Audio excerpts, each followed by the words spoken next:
que lo hemos denominado ¿Qué le espera a Latinoamérica con Donald Trump? Una alianza entre el Tiempo Latino, uno de los principales medios latinos en Estados Unidos, con sede en Washington. Un honor poder estar con ellos, y Conectas. La moderación la va a hacer Robert Valencia, quien es miembro del Hub. Y de antemano, muchas gracias a todos los panelistas por el aporte y por ayudarnos a comprender y a tener luces sobre esta temática. Robert, te doy la palabra y bienvenidos a todos. Muchas gracias, Carlos Eduardo. Buenas tardes a todos. Es un gusto tener este espacio para discutir la noticia más importante del mundo esta semana y tal vez del año. Donald Trump vuelve a la Casa Blanca. Luego de una campaña muy reñida, según pronosticaban las encuestas, el martes el expresidente se impuso sobre la candidata demócrata Kamala Harris con un resultado más holgado de lo esperado, de acuerdo con todas las proyecciones que en este momento le dan a Donald Trump 295 votos en el colegio electoral de los 270 que se necesitaba para ganar. Esto tiene consecuencias muy importantes, no solo para Estados Unidos, sino para el mundo entero. Trump ha prometido volver con una política mucho más proteccionista en el comercio internacional, más agresiva contra la migración irregular y laxa en temas medioambientales. Además, tendrá control del Senado, posiblemente de la Cámara de Representantes y una mayoría conservadora en la Corte Suprema, por lo que tendrá una vía mucho más libre para implementar sus políticas y quizás también para enfrentar los procesos judiciales que tiene en contra, uno de los cuales ya resultó en condena. Para una región tan dependiente de lo que ocurre en la Casa Blanca como América Latina, todo lo que pueda ocurrir en el regreso o con el regreso de Donald Trump a la presidencia es clave. De esto vamos a hablar en este space organizado por el Tiempo Latino y Conectas con expertos que conocen a fondo la política estadounidense y su relación con el resto del continente. Estamos con Michael Shifter, Senior Fellow de Diálogo Interamericano, organización que presidió por 12 años. Buenas tardes, Michael.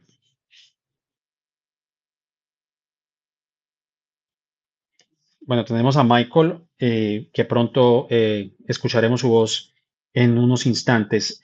También está Silvia Colombo, columnista de Folia de Sao Paulo, colaboradora de The Guardian y ABC en temas de América Latina y es cofundadora del podcast Américas. Buenas tardes, Silvia.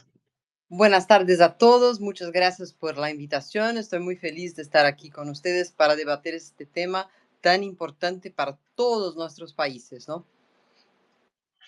Exactamente, muchas gracias, Silvia. También está con nosotros Yamila Pino, puertorriqueña, analista de temas políticos en Estados Unidos. Buenas tardes, Yamila. Buenas tardes, Robert, y buenas tardes a todos los que nos escuchan. Un placer estar con ustedes. Y por último, más no menos importante, Marcos Marín, CEO de Tiempo Company, casa editorial del medio de noticias nacional El Tiempo Latino, publicado en Washington, D.C. Buenas tardes, Marcos. Un saludo, gracias. Y soy Robert Valencia, miembro de Conectas, y estaremos durante un poco más de una hora en esta conversación, así que les damos las gracias por acompañarnos. Me gustaría empezar por medir la temperatura en esta conversación. Quiero preguntarle a cada uno de ustedes, si tuvieran que describir en una palabra lo acontecido hace 2 días, ¿cómo lo describirían? ¿Qué sintieron ustedes una vez supieron los resultados en la madrugada del miércoles? Y empiezo con Silvia, muy brevemente, ¿cómo lo describirías en una palabra?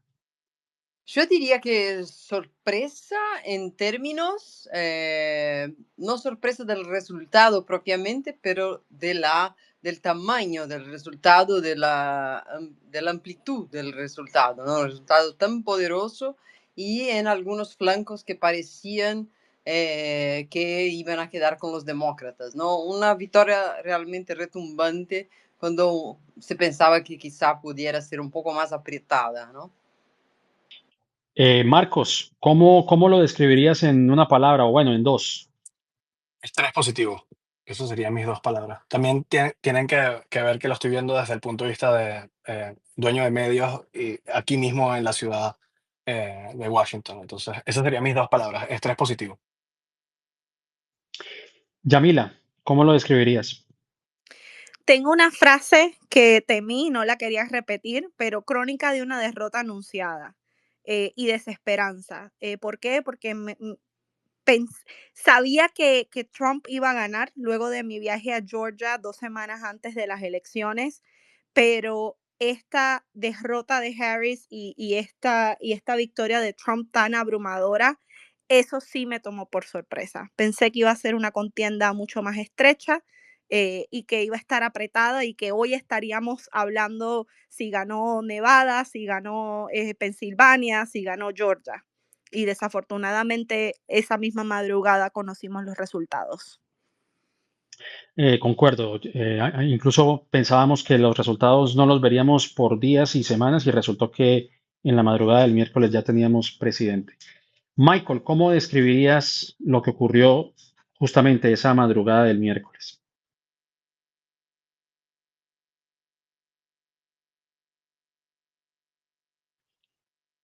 No sé si Michael me está escuchando, pero por si acaso es simplemente activar el micrófono, hay un icono en la parte de abajo, simplemente tienes que apretar. Ahora sí, Ahora sí. ya, disculpa, no soy muy bueno en eso. Eh, la palabra sería tremendo, ¿no? Comparto lo que dijo Silvia Yamila, bueno, en mi caso, yo pensé que Trump tenía muy buenas posibilidades de ganar, muchos factores en su favor, pero no esperaba un resultado tan decisivo que tenía. Yo pensé que Harris iba a salir un poco más apretado. Entonces, fue tremendo. Eso fue mi sensación.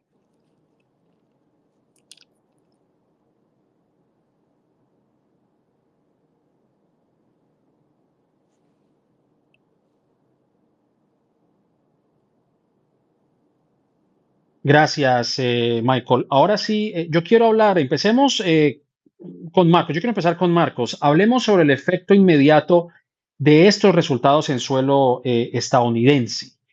Trump logró capturar una mayor proporción de votos hispanos en algunas partes del país, principalmente en la Florida, y muy particularmente dentro de los hombres. Un 54% de hombres hispanos votaron a favor de Donald Trump. ¿Cómo entender lo que sucedió con el voto latino, Marcos? Sí, creo que el cambio es tan grande, tectónico, que se está hablando de realignment y de reposicionamiento de las coaliciones políticas. Yo creo que podemos ver, y lo veíamos un poco en la interacción en el propio medio, que hubo una aproximación demócrata a la demografía mucho a través de la identidad o asignación como grupo cultural, ¿no? La latinidad, etcétera. Cuando, bueno, podemos ver que fue más efectivo la estrategia republicana, sobre todo con los hombres, que es tratarlos como un grupo socioeconómico prácticamente igual a la clase trabajadora blanca, ¿no? Y yo creo que ahí es donde vimos un principal cambio importante que probablemente afecte estrategias futuras. Este, con sus preocupaciones naturales de trabajo, salarios, inflación y un mindset incluso un poco más conservador en temas culturales. Pero es esa similitud que va across o a través de clase social, n- no quebrada por etnia, raza o lugar de origen, ¿no? Em, aparte que hay que entender que esa narrativa de Trump en relación a la inmigración caía cerca a muchísimos latinos de primera y segunda generación, eh, que en muchos casos viven y son una población de las más afectadas por quizás recientes olas migratorias, que estas olas migratorias, al estar muy desprotegidas apenas entran en el país, pues en muchos casos tienden a aceptar trabajos por salarios más bajos, que afectan a estas poblaciones latinas que están aquí. Y vimos esa narrativa constantemente, parte en nuestras interacciones, parte en nuestras conversaciones, etcétera. Em, y luego hubo muchísimo contenido en los medios de comunicación de las ayudas humanitarias recibidas, etcétera, que en algunos segmentos crearon reacciones quizás que no son positivas y que capturó toda la parte del movimiento MAGA y esa con recurrente narrativa antimigratoria, ¿no? al final de todo, creo que hay una cosa que supera esto, que es que em, el mensaje republicano, con todo un estilo muchas veces caótico, en muchos casos hasta con narrativas un poco violentas, fue muy consistente en el tiempo. Mientras que el mensaje demócrata, aparte de por todos los cambios que hubo a final de la carrera, no fue tan consistente, no fue recurrente y creo que eso al final terminó afectando muchísimo el criterio y la selección de las personas en su voto. Correcto, sí, yo creo que, bueno, consistencia en temas, ¿no? En la manera en el trato de los migrantes desde el 2015 y lo visto en el 2024, pero con diferentes nacionalidades. Yo quiero pasarle la palabra a Yamila. Yamila, cómo crees tú que puede afectar las políticas propuestas por Donald Trump? Ya ganó, ahora hay que mirar hacia adelante. ¿Qué es lo que va a ocurrir en la implementación de sus políticas, de lo que él ha propuesto y cómo eso puede llegar a afectar a la comunidad latina en Estados Unidos? Bueno, aparte del discurso xenófobo que ha difundido Trump desde el 2016, porque recordemos, lleva más de 10 años haciendo campaña, obtuvo su triunfo en el 2016, su derrota en el 2020 y ahora en el 2024 regresa a la Casa Blanca. Aparte de ese discurso xenófobo que afecta a nuestras comunidades y que ha crecido y ha ganado terreno dentro del país, para muchas de nuestras comunidades migrantes, significa deportaciones masivas. Y dentro de las deportaciones masivas, ¿verdad? Tocar los derechos civiles y los derechos constitucionales de ciudadanos, porque no hay distinción, o sea, la gente nos ve en la calle y no distingue quién tiene documentos y quién no. Eh, y los derechos civiles que todos tenemos a pesar de un estatus migratorio. Eh, yo creo que deportaciones masivas, eh, la eliminación de DACA, no hemos hablado de la protección de los soñadores y de estos jóvenes, ya no son tan jóvenes, ¿no? Son adultos, estas personas que llegaron a Estados Unidos en la infancia, que crecieron acá, que ven a este país como su país, que han comprado casa, que han obtenido un título universitario, que han estado en la primera línea en los desastres y en las batallas que hemos tenido como país, desde la pandemia del COVID hasta huracanes e incendios forestales. Muchos son enfermeros, doctores, maestros, ingenieros, aportan a las economías locales y a la economía nacional. Trump ha prometido, ¿verdad? Ha dicho que va a eliminar esta protección. También la protección del estatus temporal, el TPS, como se conoce, y también la sensación de que a pesar de que los latinos que somos ciudadanos, como bien lo dijo Paola Ramos en su columna en Time Magazine hace 2 semanas, a pesar de que tal vez nos escapemos de las deportaciones, a pesar de que tal vez nos escapemos de los arrestos porque somos ciudadanos, no nos vamos a escapar del hecho de que ellos siempre nos verán como el otro. No somos blancos, y no somos a la clase económica a la cual ellos pertenecen. Y yo creo que esas también son unas de las consecuencias más graves que va a ocurrir dentro de la administración Trump.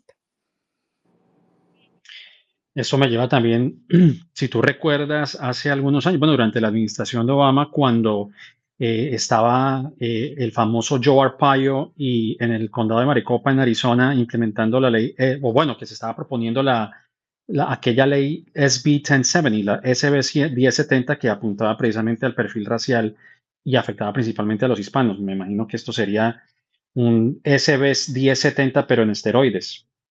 No sé qué opinas tú, Yamila, haciendo seguimiento de lo que acabas de decir. Sí, en esteroides, recordemos, pero también en estos momentos sí nos encontramos desesperanzados. Yo creo que hay una profunda preocupación a pesar de líneas partidistas, porque esto trasciende los partidos tradicionales y las ideologías. Yo creo que alguien que tiene sentido común siente una preocupación por el futuro y por la democracia de Estados Unidos, aunque sabemos que ese tema nos resuena o nos resonó, ¿verdad? Especialmente con nuestros votantes. Pero sí, yo creo que va a ser ese perfil racial, esa persecución, tanto política como racial en esteroides, pero tenemos que recordar el poder de las comunidades cuando se organizan.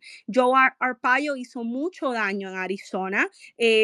A nuestras comunidades, a las comunidades migrantes, pero hubo grupos que se organizaron, que le hicieron frente, que lucharon y al final obtuvieron la victoria. Y eso me da un poco de esperanza de que tenemos grupos de base, grupos que trabajan a lo largo y ancho del país, que entienden, ¿no?, que esto es un momento de organizarse, de educar a nuestros votantes y de prepararnos para las próximas elecciones. Algo que dijo Marcos, muchas veces este mensaje y la campaña demócrata siempre llega tarde, muy tarde, cuando tenemos a un Donald Trump que lleva más de 4 años desde que perdió en el 2020 haciendo campaña, hablándole a los votantes, recorriendo diferentes estados y hablando con los medios Sí, sin parar. sí, sí. Gracias, Yamila. Yo quiero ir con Michael.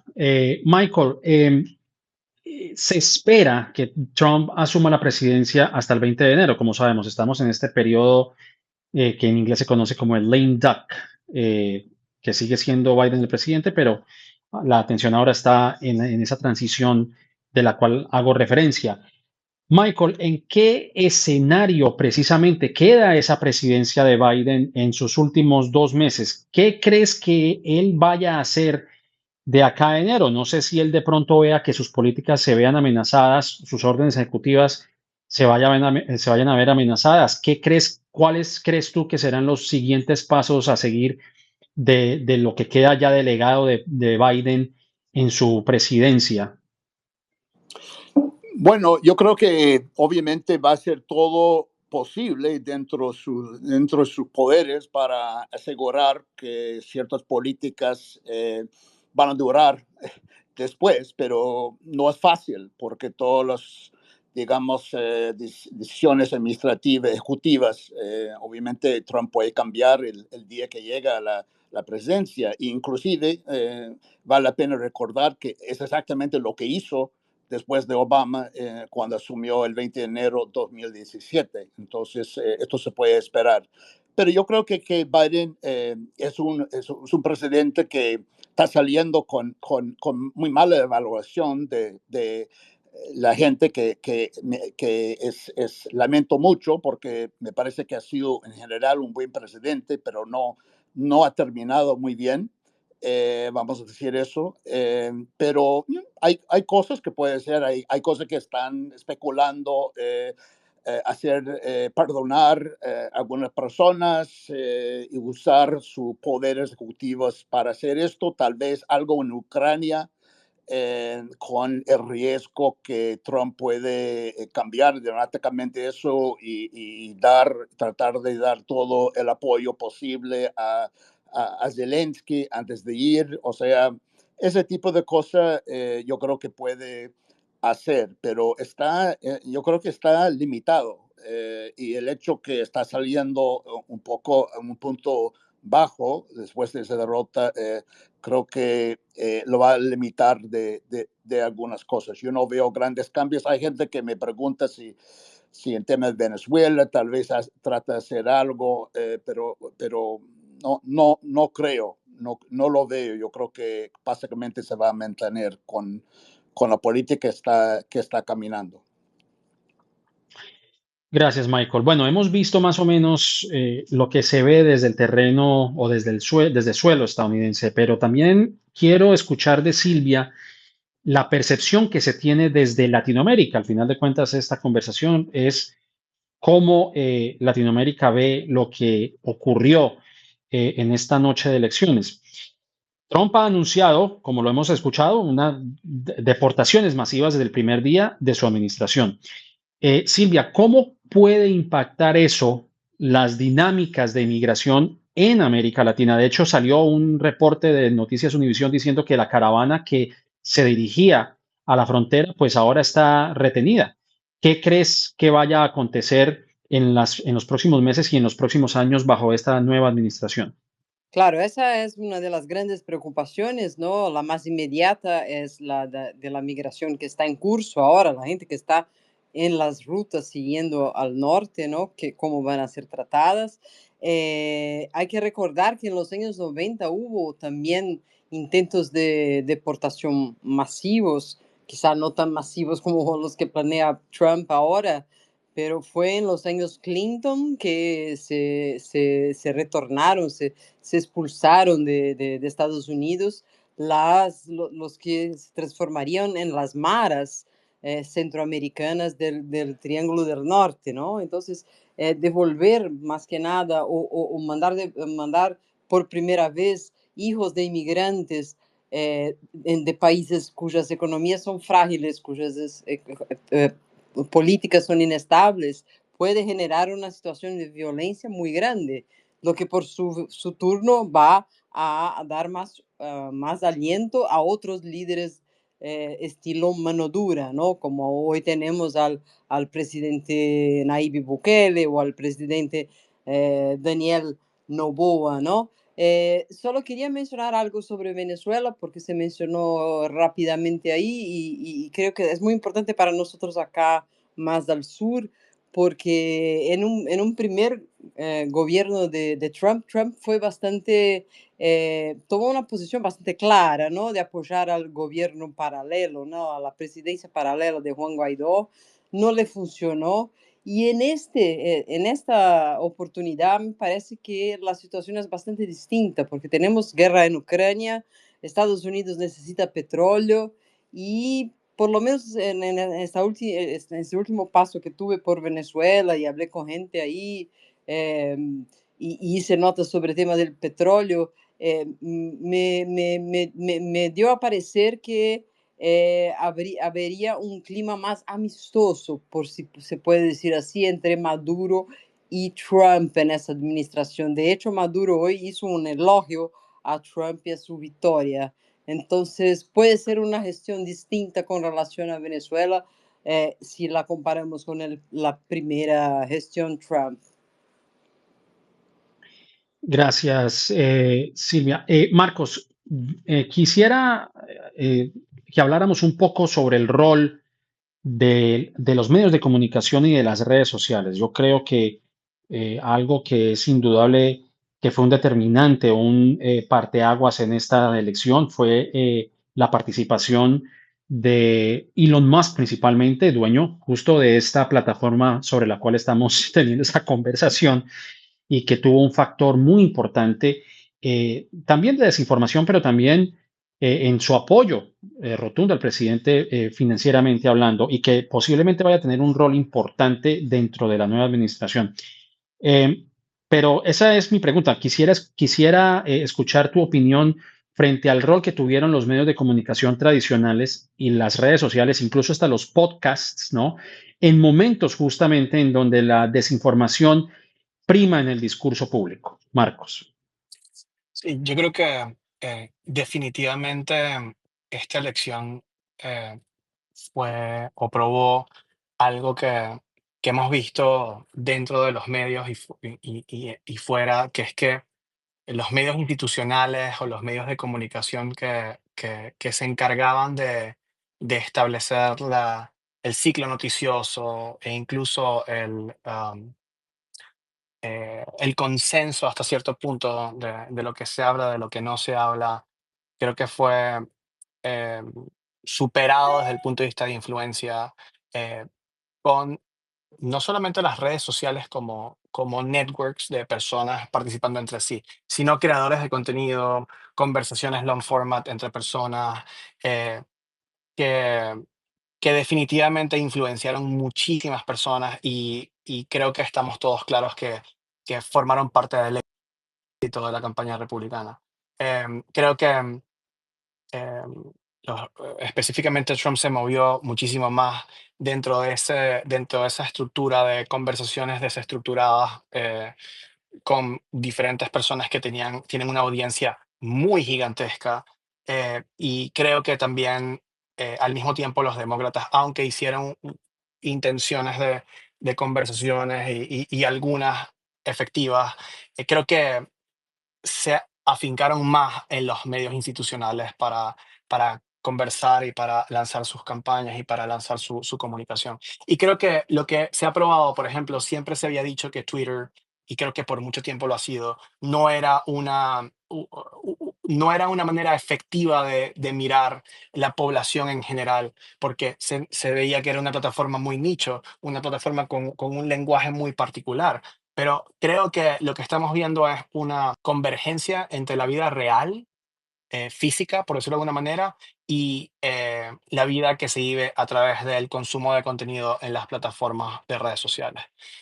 Esto lleva a que Twitter, en este caso, en muchos casos, los edits de TikTok, que es un formato muy específico de TikTok, em, no solamente es que influenciaron un conjunto de personas, sino que simplemente vivieron y experimentaron la realidad a través de esos medios. Eh, y creo que hablar de desinformación es muy delicado porque en muchos casos se ha utilizado como herramienta política por los dos lados. Y creo que los medios institucionales, los medios de comunicación, tenemos un rol y tenemos sobre todo un llamado de alerta a qué vamos a hacer ahora, cómo vamos a poder seguir teniendo un espacio importante para poder hasta cierto punto em, neutralizar información absolutamente errónea que se conversa, se comparte sin ningún criterio, ¿no? Pero ese es el mundo en el que vivimos, no hay una vuelta atrás. Creo que empezar a hablar de limitar ciertos tipos de información, etcétera, creo que es un error. Más bien nos toca a nosotros y nos ha tocado dentro del medio cómo hacemos contenido muchísimo más engaging para superar cualquier tendencia algorítmica de desinformación y llegarle a la gente de la manera correcta. Muchas gracias, Marcos. Yo quería, sí, escuchar esa opinión porque creo que no se discute mucho. Ahora, yo quiero volver a tocar nuevamente tema de política y política nacional en este caso. Y yo quiero darle el uso de la palabra a Michael en este caso. El Partido Republicano queda con una mayoría en el Senado, muy posiblemente en la Cámara, y pues en la Corte Suprema sabemos que hay una mayoría conservadora. ¿Qué tan atípico es ese escenario en Estados Unidos? Y si tú crees que se pone en peligro la independencia de las instituciones ahora que Trump tiene básicamente un dominio absoluto de las tres ramas del poder. Bueno, yo creo que lo que es atípico no es que tiene la Casa Blanca y las dos cámaras, porque Obama tenía eso y otros problemas. Creo que lo que es atípico y a mi juicio preocupante es la Corte Suprema, que ahora claramente está jugando un papel político, que no fue el caso antes. Las cifras en cuanto a confianza, desconfianza en instituciones son muy altas, pero la Corte Suprema en el pasado fue una excepción y ahora no es una excepción. Hay totalmente desconfianza y la gente lo ve como una institución politizada, y eso es la parte más preocupante. O sea, lo que pasa en muchos casos es que hay una elección, y eso pasó con Obama en 2008, que llega y tiene el Senado y la Cámara, y en general los midterms, 2 años después, cambia manos al otro partido, lo que pasó con Obama y lo que podría pasar en este caso. Pero la Corte Suprema sí es un elemento nuevo, y porque siempre ha actuado como una institución más independiente y percibido así por la ciudadanía del país. Entonces, estamos frente a ese aspecto, y también yo creo que los medios de comunicación es un tema, porque hay, o sea, una herramienta de Trump en su política doméstica y en su política exterior es amenazar. Y yo creo que no me extrañaría que hay medios que tienen mucho miedo y que hay autocensura. Eso podría pasar, y esto sería realmente un golpe fuerte a los contrapesos, porque los medios son un contrapeso muy importante y una democracia. Y lo que vimos en cuanto al Washington Post y el Los Angeles Times, creo que da alimentos para tener cierta preocupación sobre este tema. Entonces, yo creo que él va a tener mucho poder, sin duda, por lo menos al inicio, y el presidente de la Cámara, Mike Johnson, ya ha dicho que va a tener los primeros 100 días, va a ser lo más agresivos en la historia de Estados Unidos. Vamos a ver, pero eso es lo que estamos viendo en el panorama que viene en los próximos meses.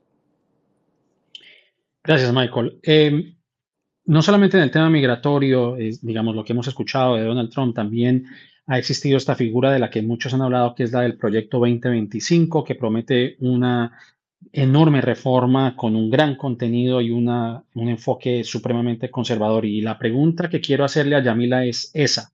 Además del tema migratorio, de lo que propone Trump, con esta mayoría en el Congreso y donde posiblemente los republicanos se hagan a la mayoría de la Cámara de Representantes, aunque todavía falta por saber ese resultado, eh, ¿qué crees tú que pueda llegar a ser Trump en en el escenario migratorio, pero también en otras propuestas que él ha venido haciendo, teniendo todo ese poder? ¿Tú crees qué tanto daño, por lo menos, o qué tanto puede él llegar a hacer en estos temas, particularmente en el migratorio?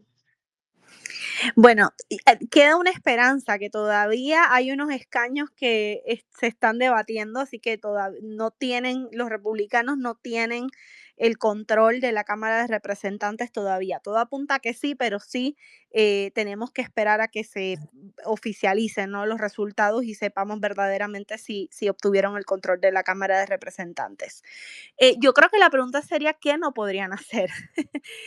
Tener a un Trump sin ningún tipo de contrapeso. Recordemos, me gustó que hablaste del proyecto 2025 porque en el 2016 Trump no tenía una agenda. Básicamente, yo creo que algunas personas dudaban de la capacidad de Trump de hacer daño, y sí entiendo el poder de nuestras instituciones y la confianza en nuestras instituciones, pero no es el mismo Trump del 2016, no es el mismo Trump del 2020. Puede no solamente detener legislación, como lo ha hecho el Partido Republicano, que ha estado ¿verdad?, al mando de la Cámara de Representantes este tiempo, y que han detenido, o sea, básicamente no han hecho su trabajo, no han legislado. Tenemos un Mike Johnson que básicamente ha sido más fiel al aparato MAGA y al aparato Trump que a sus mismos constituyentes, ¿no? Pero es que no puede hacer. Ahora tiene una vía libre, tiene un paso libre, tiene el aval. Sí, ¿verdad? Si en efecto obtiene el control de la Cámara de Representantes, tiene el Senado, tiene la Cámara Baja, tiene el Tribunal Supremo, tiene las estructuras de las Cortes Bajas, tiene tiene el Departamento de Justicia, tiene el Poder Ejecutivo, y si se lo proponen, pues haría mucho daño. Ahora, en términos migratorios, veo muy difícil pasar algún tipo de alivio migratorio para nuestras comunidades. Varios grupos han estado luchando para que los Dreamers, los soñadores, obtengan un estatus migratorio permanente, porque son personas que contribuyen a las economías locales. También expandir el acceso del TPS, llegar, ¿verdad?, a otros grupos que lo necesitan. Si ocurre otro desastre en el mundo en estos 4 años y tengamos que dar TPS para esas personas que lo necesitan, bueno, pues yo lo veo muy difícil. Así que yo creo que la pregunta es, ¿qué no puede hacer Trump? Y confiar de que ciertas instituciones puedan defender las instituciones y no defender esta agenda de Donald Trump, y tener esperanza con los grupos de base que están en las comunidades, porque al final los legisladores no es lo que vemos, pero tienen que corresponder a los intereses de los constituyentes, especialmente en la Cámara de Representantes, donde se pasa factura cada 2 años. Entonces, yo creo que una pregunta que podríamos hacer de aquí a 2 años, cuando tengamos las elecciones de medio término, podríamos ver nuevamente muchos de estos distritos cambiar a azul, porque no haya habido una agenda legislativa productiva para para el país y para esos distritos? Yo creo que es una pregunta, algo que debemos de comenzar a analizar.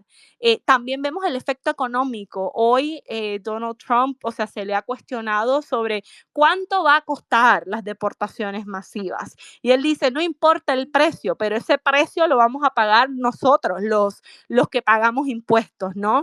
Y el tema de los aranceles, que sé que tal vez lo discutamos un poco más adelante, una de las razones por las cuales Trump ganó fue esta retórica, esta narrativa económica de que la economía estaba mejor bajo Trump y ahora la economía no está tan bien. Bueno, no es necesariamente la economía, sino es la inflación, que los productos de la canasta básica están más caros, pero eso la culpa no la tiene Biden y el Partido Demócrata pues no ha sabido poder explicarle a los votantes, educarle, llevar ese mensaje.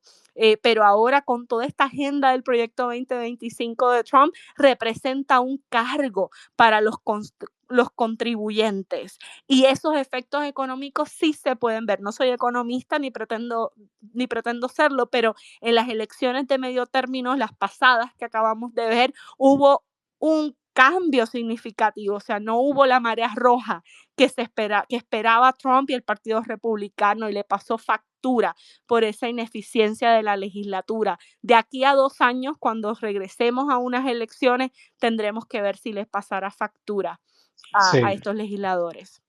sí. Gracias, Yamila. Mencionaste lo de los aranceles y eso me lleva a nuevamente Latinoamérica y le quiero preguntar a Silvia, porque hay dos de los grandes países en Latinoamérica con una gran economía que son Brasil y México. Pero yo quiero también hablar del rol de Brasil en este caso. Es la economía más grande de Latinoamérica y es la segunda más grande del continente. Y tiene un rol importante en lo que se conoce como los BRICS, ¿no? Que son este bloque económico al que pertenece Rusia y China. Ante este escenario, ¿cómo ves el rol de Lula da Silva, presidente de izquierda, frente a la victoria de Donald Trump? ¿Y cómo va a afectar el comercio entre Latinoamérica, principalmente en los principales mercados que son Brasil y México? ¿Cómo la ves? Claro, bueno, de inicio la idea de estos aranceles obviamente perjudicarían a Brasil porque tiene un comercio, como mencionaste, muy fuerte, muy importante con Estados Unidos, pero por otro lado, tenemos un gobierno en Brasil ahora del presidente Luis Ignacio Lula da Silva que desde el principio viene pregonando, viene defendiendo un mundo más multilateral, ¿no? Una gobernabilidad más multilateral. Y esa es, esa es la fuerza por detrás de apoyar una iniciativa como los BRICS, de la cual los Estados Unidos no es parte, y está Rusia, está China, algo que por ahí a los Estados Unidos no les agrada mucho, pero que Lula ve como una manera de descentralizar un poco el poder de Estados Unidos en el comercio internacional. Puede que con eso los BRICS ganen fuerza, no sé.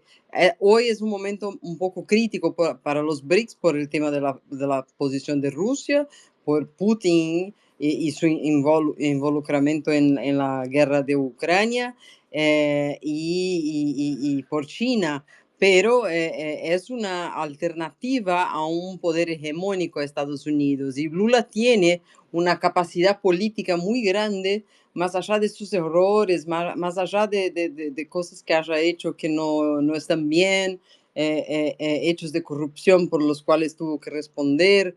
Más allá de todo eso, Lula es un político muy, muy hábil, de los más hábiles que ya tuvimos en Latinoamérica y quizá el más hábil que ya tuvimos en Brasil para atar acuerdos, para hacer alianzas, para hacer hablar partes que nos escuchan, ¿no? Y eso creo que va a tener un rol importante. Ahora, por ejemplo, que Estados Unidos ya no parece que va a apoyar tanto a Ucrania en la guerra con Rusia, puede que Lula vuelva a ser una figura importante para hacer con que este diálogo tenga lugar y que esta guerra tenga un fin. No sé si estoy siendo demasiado optimista, pero veo que Lula es una figura política que sabe aprovechar oportunidades Y si Trump no tiene ganas de meterse ahí, Lula sí tiene y podría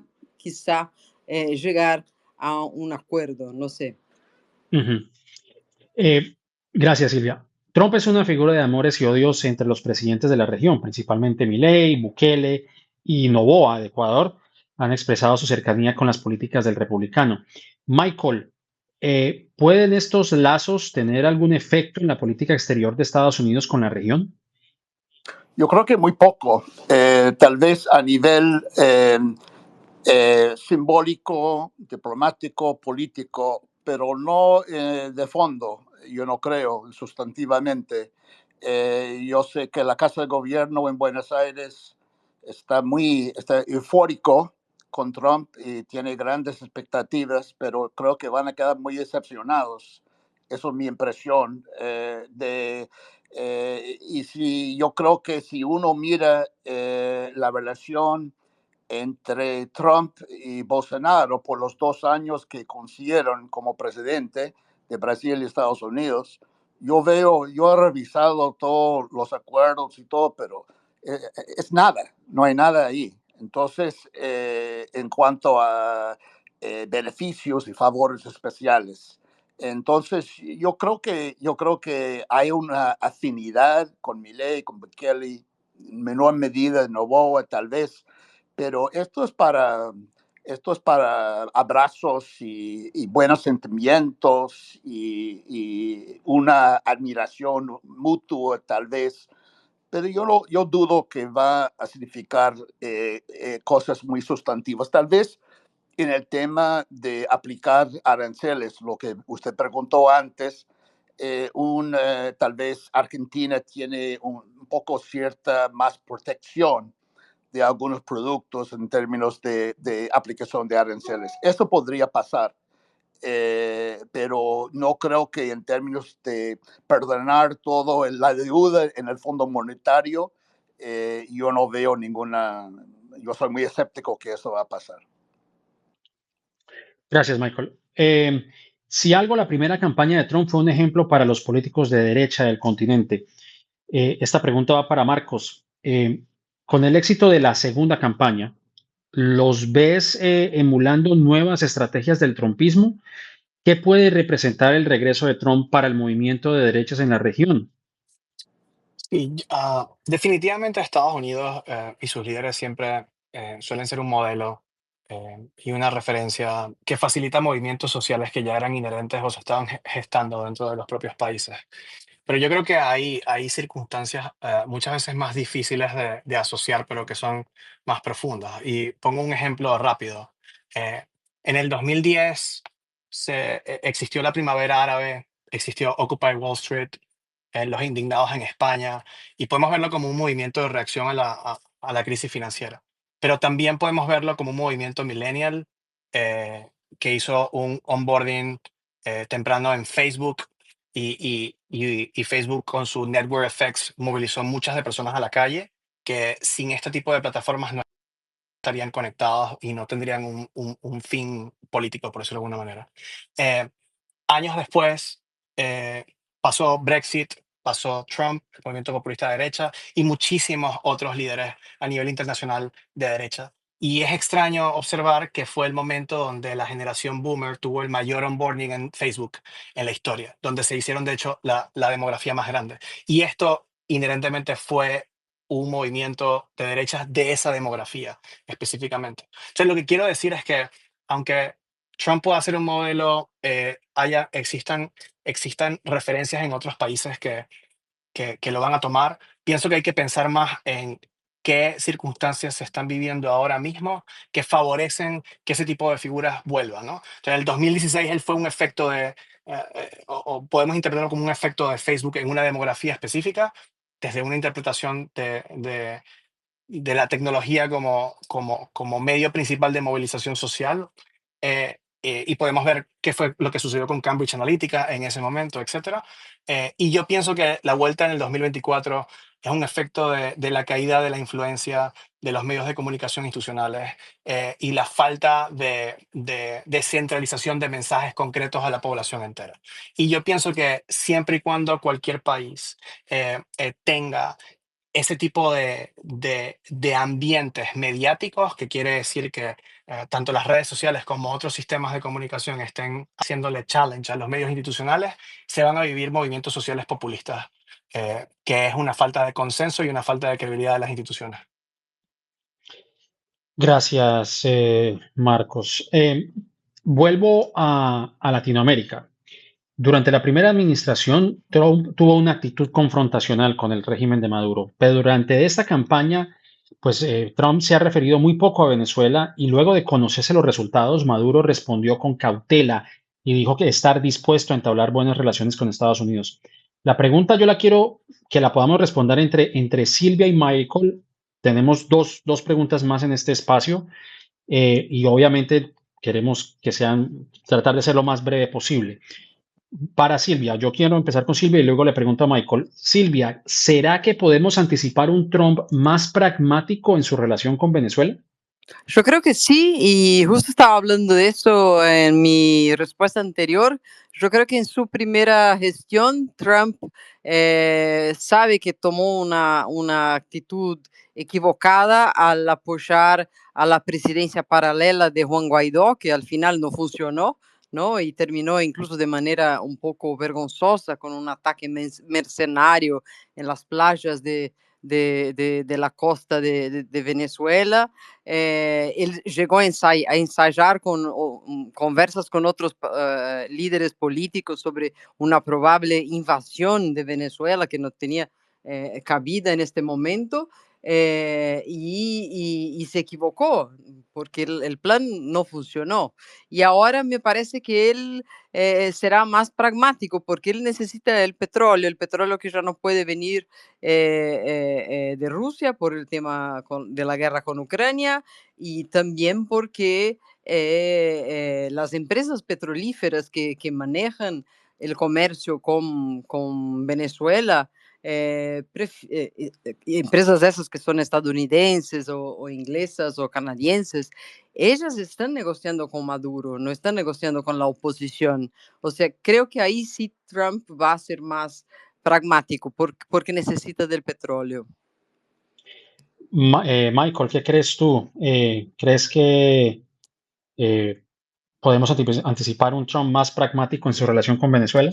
Yo creo que es posible, comparto lo que dijo Silvia, pero no estoy tan, digamos, no estoy tan seguro. Creo que ese tipo de decisión no se ha tomado todavía, pero me parece que no puede descartar esa posibilidad. Y yo agregaría otros elementos para hacer el caso. En la política, vamos a ser muy claros, la política de Venezuela, de Trump en su primer mandato, fue una política de Florida. Fue la política determinado por la política doméstica en Estados Unidos. Ese factor de Florida ya pasó. Él no va para otra elección. Ya tuvo, y también Florida es muy rojo, o sea, es un estado muy rojo. Entonces, ese factor no pesa. Su política pro Guaidó y duro y todas esas sanciones tenía que ver con Florida y nada más. No nos engañemos, no fue una política pro democracia. Trump no importa democracia, ya sabemos eso. Entonces, yo creo que ese factor ya no es relevante ahora. Y yo escribí un artículo para New York Times durante el primer mandato de Trump diciendo que qué raro que Trump llevaba bien con todos los hombres fuertes en el mundo, menos uno, que fue Maduro. Entonces, si él tiene una posición más de acomodar Maduro, sería totalmente coherente. O sea, Maduro sumaría con Putin y Orbán y todos los demás. ¿Por qué no? Y otro elemento es el elemento de no solamente petróleo, que estoy de acuerdo, pero un acuerdo migratorio que se puede hacer con Maduro tendría un efecto para su base muy positivo, decir que, bueno, está haciendo algo para Tren de Aragua y manejar eso con el gobierno de Maduro. Entonces, yo creo que es una posibilidad. Yo no estoy pronosticando que va en esa dirección, pero yo creo que los elementos están ahí y él siente, creo que muy traicionado porque le fue tan mal en su primer mandato con Venezuela. Nunca habla ni una sola palabra de todo lo que él dice, que yo hice esto, yo hice el otro. Jamás dice que yo hice eso en Venezuela. No escucha. Entonces, para él sabe perfectamente que fue un fracaso y para poder hacer una política más dura, yo creo que no es tan atractiva para Trump. Sí. Gracias a Silvia y a Michael por sus apreciaciones. Vamos a abrir el espacio a las personas que nos están escuchando. Quiero darles la oportunidad, darles el uso de la palabra si tienen alguna pregunta para nuestros panelistas. El micrófono es de ustedes.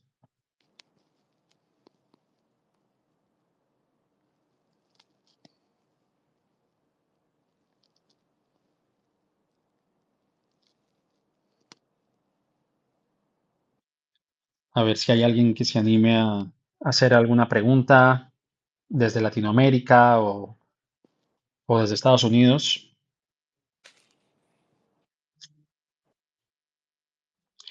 Bueno, mientras abrimos los micrófonos, si hay alguna persona que esté interesada en preguntar, voy a hacer la siguiente pregunta y es nuevamente volviendo a Estados Unidos. Algunos independentistas como Bernie Sanders critican al Partido Demócrata por no entender las necesidades de la clase trabajadora y que en su mayoría no tiene un título universitario. Esta pregunta se la quiero hacer de la misma manera, hacerlo complementario entre Yamila y Marcos.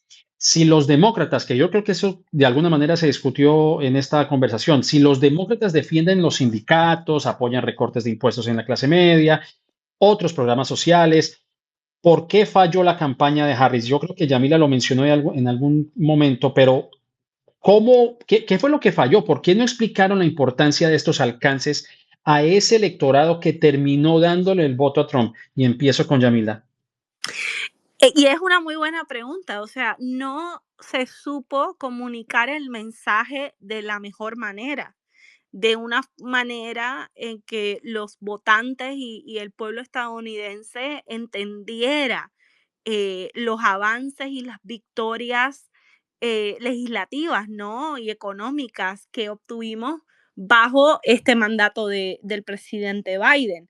Y lo has mencionado, la ley para la reducción de inflación, por ejemplo, ha creado o ayudado a crear más de 300,000 empleos en el sector de energía limpia aquí en los Estados Unidos. Yo creo que aquí tenemos que el tiempo y el equipo de Marcos ha logrado con una serie de documentales, Tierra Mía, exponer eso, ¿no? Esos avances en cuanto a materia climática, materia de energía limpia y ese desarrollo en las comunidades que tanto lo necesitamos.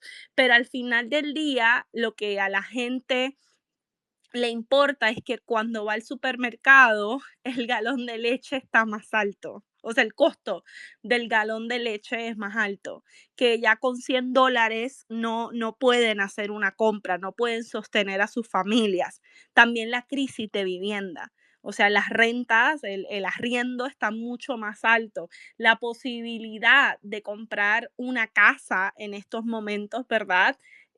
Para una familia trabajadora es muy difícil. Y yo creo que la campaña de Harris y el gobierno de Biden en estos 4 años han tenido esa dificultad de promocionar, posicionar esa agenda económica y hablarle claro a los votantes. Y el análisis de Sanders, pues, no es inexacto, tampoco es novedoso. O sea, al Partido Demócrata, a Harris le fue bastante mal, con su base. Perdieron terreno en la mayoría de las categorías, ¿verdad? En la mayoría de los grupos con los que tenían, ¿no? que ganar ventaja. Y lo que se había visto al principio como una carrera emocionante se convirtió en una explosión. Al final, como bien los retrata Times Magazine. Y yo creo que es un momento de reflexión. No tengo la respuesta correcta a esta pregunta, pero yo creo que es un momento de reflexión que se debe hacer el Partido Demócrata y ver, o sea, a quiénes verdaderamente les estamos hablando. Uno. Sí. Dos, le estamos hablando de una manera que nos entiendan, conocemos quiénes son nuestros votantes, conozco a la señora que toma el autobús todos los días para ir a trabajar, conozco al hombre latino que vino, o sea, que tal vez es segunda, tercera generación, que reconoce el esfuerzo de sus padres cuando vinieron a este país, pero verdaderamente se han criado en un contexto estadounidense, o sea, hablando inglés. Y yo creo que esa ha sido la desconexión. Igual Harris tuvo muy poco tiempo para hacer campaña. Recordemos eso. Pero Sí. sí, tiene que existir este momento de reflexión y de apertura para escuchar una crítica, porque a veces nos gusta escuchar lo que queremos escuchar, que nos endulcen el oído, pero lo que está en riesgo en este país es muy grave y yo creo que este momento es para reflexionar cómo hablamos mejor con los votantes y conectamos con los votantes. Gracias, Yamila. Gracias. De verdad, muchas gracias. Marcos, tenemos una pregunta, creo que Fernando, pero antes de ir a la pregunta de Fernando, Marcos, también te hago esa pregunta. ¿En qué falló Harris en ese mensaje económico?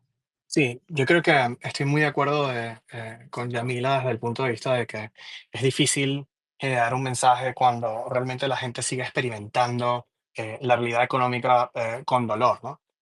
Y vamos a tener una cosa en cuenta. Yo creo que intentando integrar personas que tendían un poco al centro o centro derecha, intentando tomar esas personas que no estaban de acuerdo con la narrativa de Trump y con la persona de Trump, muchas veces la campaña de Harris intentó tener un discurso que tendía más al centro de vez en cuando. De hecho, muchas veces estaba acompañada con Mark Cuban y Liz Cheney, que no es como que estás dando un discurso muy de izquierda con esas personas a tu lado.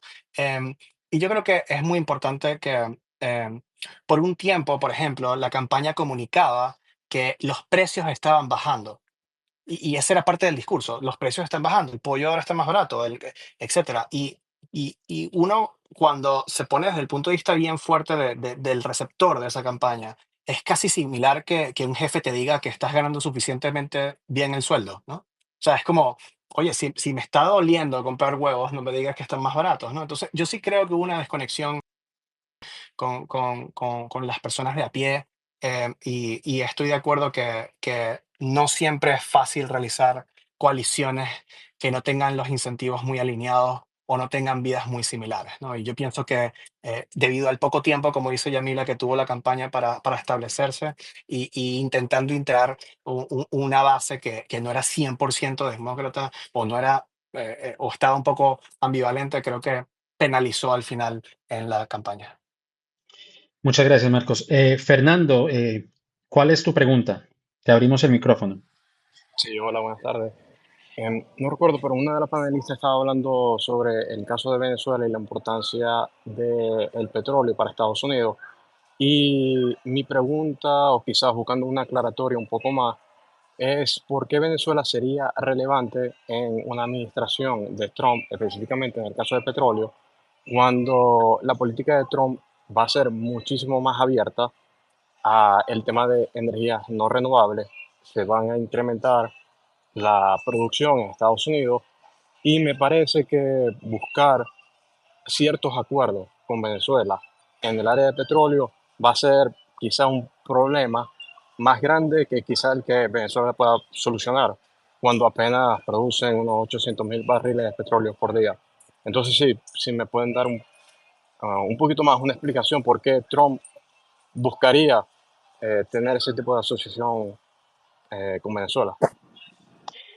Silvia, me Sí, gustaría. Sí, sí, yo mencioné este tema porque yo cubrí de cerca las elecciones en Venezuela y se hablaba mucho de eso, ¿no? Se hablaba de un Maduro mucho más ameno con Estados Unidos, menos antiimperialista, y había información de que él había recibido a delegaciones de empresarios petrolíferos norteamericanos los meses anteriores. O sea, no vería tanto como una política de Estado, pero en algunos foros de empresas petrolíferas internacionales que fueron noticiados por Wall Street Journal, por Financial Times, había ahí declaraciones de esos empresarios diciendo, mira, mejor sigamos con este que conocemos que entregar otra vez a la oposición, porque quedó una sensación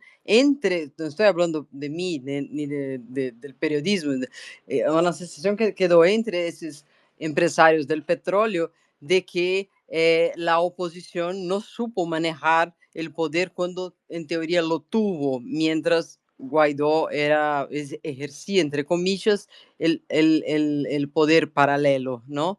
Y nada,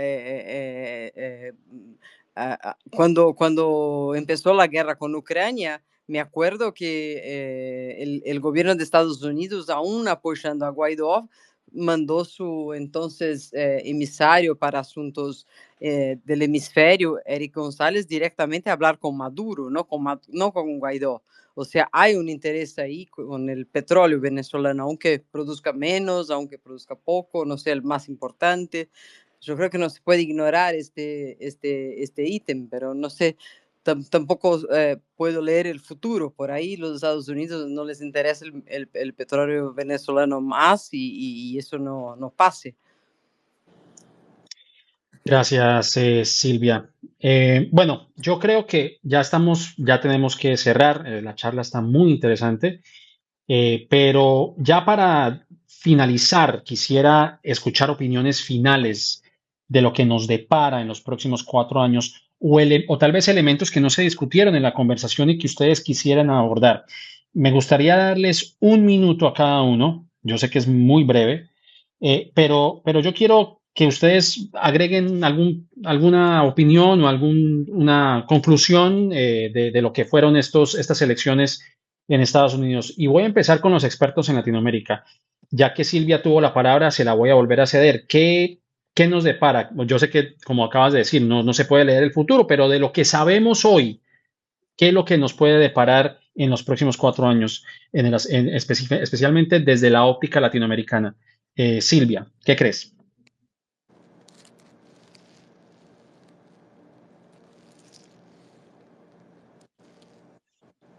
No sé si Silvia, eh, Estoy acá, estaba muda, perdón. Sí, voy a empezar hablando un poco, voy a profundizar un poco lo que Michael dijo, que me parece que tiene mucho que ver, que es que en muchos casos de los países latinoamericanos, la elección de Trump funcionará más como símbolo retórico para campañas electorales que preocupación o acciones reales.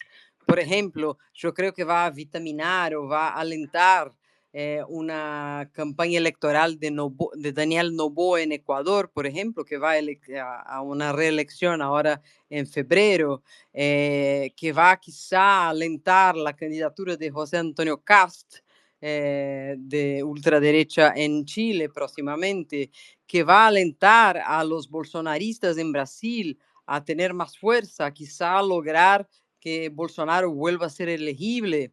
Pero todo eso a un nivel de retórica simbólico. No veo a Trump involucrándose con políticas o con otro tipo de recursos en esas decisiones, pero sí creo que va a envalentonar a la extrema derecha de la región. Y con relación a la Argentina, veo muy poco lo que Argentina puede hacer. Milei tuiteó ayer que está listo para ayudar to make America great again, pero creo que Milei tiene muy poco a aportar, particularmente en ese sentido, ¿no? Y hay mucha gente en Argentina, yo soy brasilera, pero vivo en Argentina, hay mucha gente en Argentina que considera Trump más un líder populista al estilo de Perón que al estilo de Milei. Y ahí se abre otra discusión para otra tarde si alguien quiere ir por este camino. Pero yo Para creo otro eso. space, para otro space seguramente. Para otro space, pero creo que es Sí, así, será más una influencia simbólica que real. sí. Muchas gracias, Silvia. Michael, ¿qué crees de lo que sabemos y lo que podríamos esperar de aquí a los próximos 4 años?